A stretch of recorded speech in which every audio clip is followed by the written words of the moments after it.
My name is Elena Russell, and I'm a science teacher in a small town in Vermont. Teaching biology and chemistry had always brought a sense of clarity and logic to my life, offering answers to the questions I'd had as a child lying under starlit skies, wondering about the universe. But nothing could have prepared me for the journey I was about to take, a journey that would challenge everything I thought I understood about life, death, and what might come afterward. One brisk autumn morning, I was out for my usual Saturday run, clearing my mind, breathing in the cold air as the colors of the changing leaves blurred past.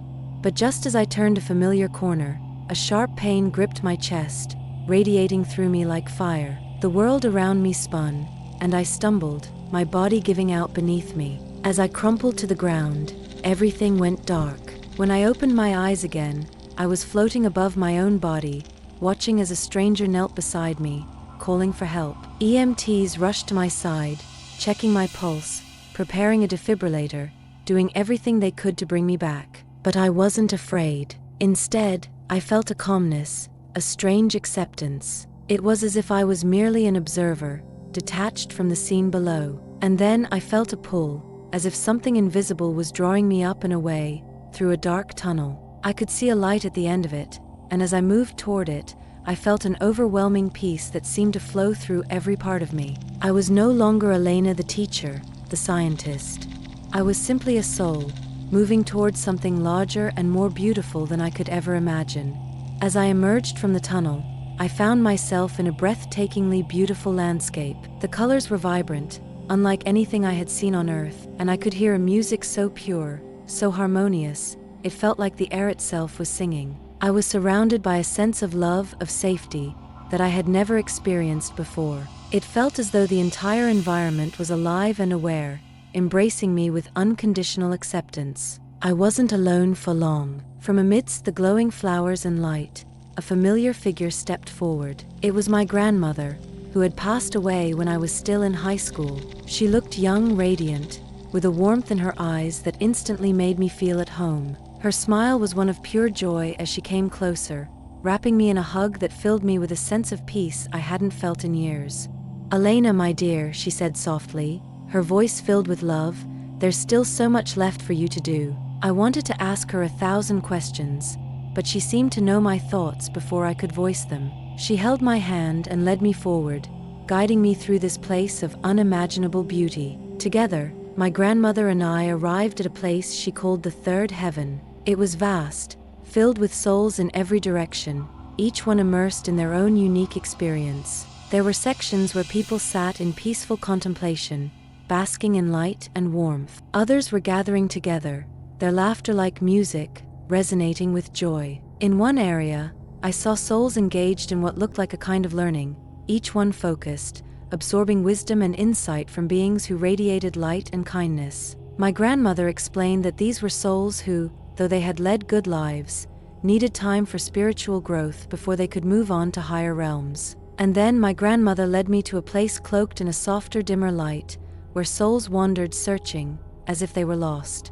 I felt a deep sadness emanating from this area, and it was clear that these souls had turned away from love and kindness during their lives. They were not being punished, but they felt the weight of their choices, a separation from the light they now yearned for. They were given time here to reflect, to choose whether they would seek the light once more. Even here, my grandmother explained gently, they are given hope and guidance. They are not abandoned. I felt a wave of compassion for these souls, realizing that even in this place of separation, they were surrounded by beings ready to guide them back to love. As my grandmother and I moved through this place of light and peace, I sensed a presence that filled the space around us, a presence so immense and so pure it was beyond anything I'd ever imagined. My grandmother's hand tightened on mine as she smiled, her eyes shining with understanding and warmth. "It's time for you to meet him," she said softly. And then I saw him, a figure of pure light, indescribable and radiant. He seemed to be made of light itself, his very form woven from love, compassion, and peace. Though he was not confined by any physical shape or form,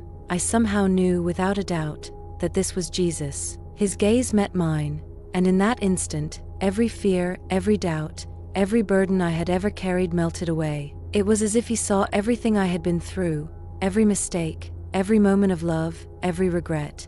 yet his eyes reflected only compassion and understanding. I felt my soul being laid bare before him, not in judgment, but in a way that made me feel wholly accepted, fully known.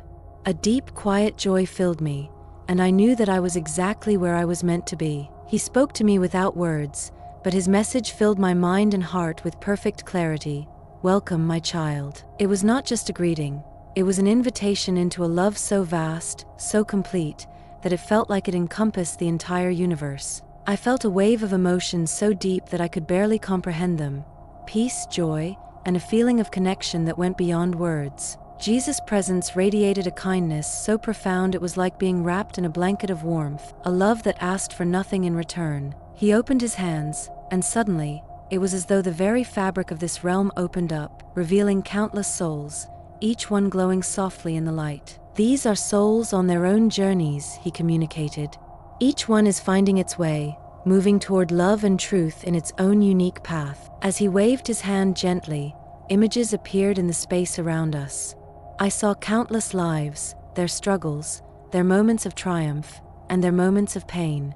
I saw acts of kindness that rippled through others' lives, simple gestures that had touched the hearts of strangers and friends alike. He showed me how each choice, each act of love, every moment of forgiveness, created a ripple effect, touching and transforming lives in ways we could never fully understand. And then, he showed me my own life. In his presence, I watched my life unfold, as if every moment had been woven into a tapestry that was now being laid out before me. But it wasn't just a series of images or memories. I was reliving each experience, feeling the emotions, the thoughts, the intentions behind every action. Moments of kindness, of love, flashed before me. I saw myself sitting with a friend who was going through a difficult time, offering comfort and support. I felt the warmth of that connection, and I saw how that simple gesture had brought a sense of peace not only to my friend but to others as they, in turn, reached out with kindness.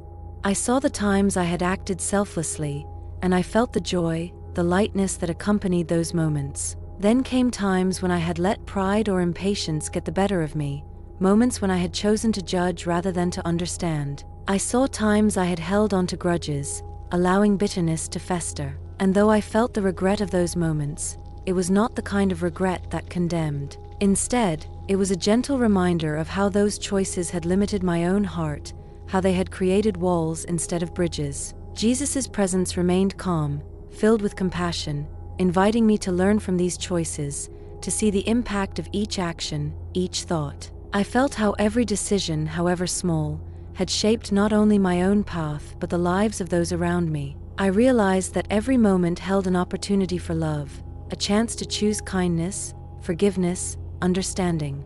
As my life review continued, a profound realization settled over me. Life was not about grand gestures or monumental achievements. It was about the small, quiet moments, each act of kindness, each choice to show love rather than judgment, each moment of forgiveness. This was what gave our lives meaning. These were the moments that resonated in eternity. "You are here to love, to grow, to find joy," Jesus seemed to communicate, his gaze holding me with boundless compassion.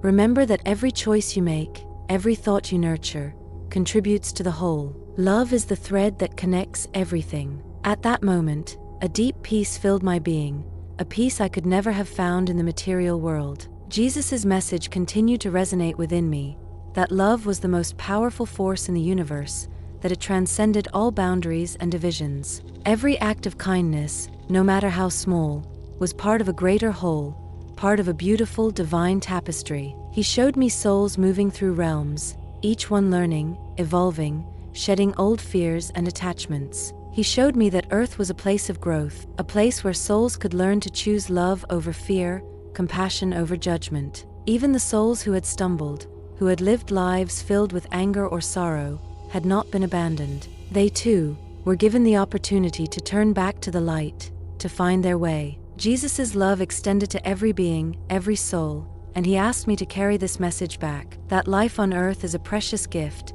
that each choice matters, and that our time here is an opportunity to connect, to learn, to grow. Death was not the end, but a continuation, a return to a place of peace and light where love was the foundation of everything. "Bring this message back to others," he said, "not with words, but in a way that reached the very core of my being. Help them to see that life is more than the struggles, more than the hardships. It is a journey toward love, and every soul is cherished. With that, Jesus placed his hand on my shoulder, and in that moment, I felt an understanding, a peace that filled every part of me. The love that radiated from him was beyond anything I had ever known, a love that embraced me completely, without hesitation or reservation. I knew then that this experience was meant to transform me, to open my heart to a deeper understanding of life, of purpose. It was an invitation to live fully, to love deeply, to cherish each moment as an opportunity to connect, to grow, to make a difference. As my experience in the third heaven came to an end, my grandmother appeared by my side again, her face filled with love. She took my hand, and I felt a gentle pull, as if I were being drawn back. Jesus gave me one last look, filled with encouragement and hope, and then everything around me began to fade. I felt myself moving quickly, back through the tunnel of light, until suddenly, I was jolted awake. The world around me came into focus, the sterile lights of a hospital room, the sound of machines beeping. I took a deep, shuddering breath, realizing that I had returned. After my experience, everything felt different. The world seemed brighter, more alive, and I felt a renewed sense of gratitude for every moment, every connection. I shared my story with those who would listen, not to convince them, but to offer a glimpse of hope, of the beauty that awaits beyond this life. My teaching changed, too. While I continued to instill in my students a love for science, I also encouraged them to seek answers not just in the physical world, but within themselves, to be open to the mysteries beyond our understanding. In the months that followed, I found myself drawn to acts of kindness, to connecting more deeply with the people around me. I learned to let go of old grudges, to forgive myself and others, to embrace life with a heart open to love and compassion. I no longer feared death, for I knew it was only a beginning, a return to a place filled with light and love. But I also understood the importance of my time here on earth, the value of every moment. I realized that life is a journey, an opportunity to grow, to love, and to learn. As I moved forward, I carried the message that Jesus had given me, that love is the greatest force in the universe, that each of us has the power to make a difference, and that our souls are eternal, constantly evolving, moving toward a deeper connection with the divine. This experience had transformed me, reminding me of the beauty and fragility of life. And so, I vowed to live each day with purpose, to cherish every moment, and to share the love and hope that had been given to me in that place beyond the stars.